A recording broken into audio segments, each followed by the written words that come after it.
Back to back to back to back. Kung pwede lang yan concert, no? Pero historic at kakaiba ang ganitong magkakasunod na bagyo na tumama at tatama sa Pilipinas.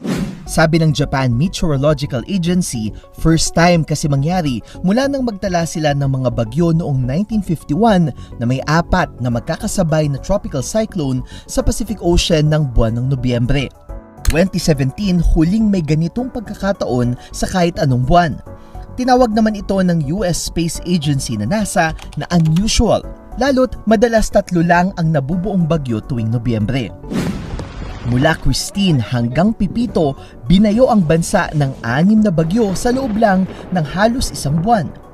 Ayon sa Pag-asa, may papel dito ang La Nina at ang nagdaang El Nino.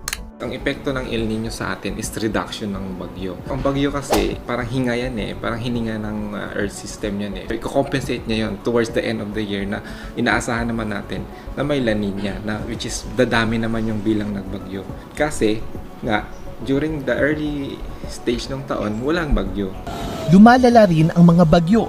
Nabubuo sila na mas malapit na sa mga coastline, mas mabilis lumakas at mas matagal na namamalagi sa lupa kaya matindi ang pag-ulan.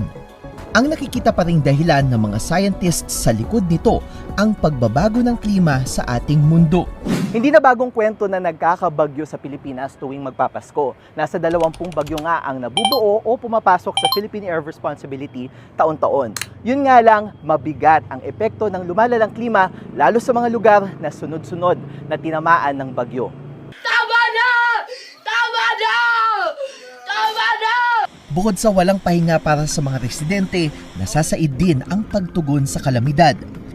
Kaya para sa Pag-asa, mahalagang bantayan din ng mga lokal na pamahalaan ang babala ng ulan, hangin at storm surge, hindi lang ang track ng bagyo, at maghanda pa rin sa anumang pagbabago rito. Kahit na sa isang particular na bayan lang na tumama ang sentro, but of course, the same effects ang maramdaman nito ng mga karatig bayan. Huwag lamang tayo magbantay kung kailan maglandfall ang sentro nito. But of course, tingnan natin yung pagkalahatan ang sirkulasyon ng bagyo. O kayo, ikwento nyo naman kung paano kayo naghahanda ngayon. Nasa daan man kayo o hindi ng paparating na bagyong Pipito, manatili tayong ligtas at alerto kapamilya.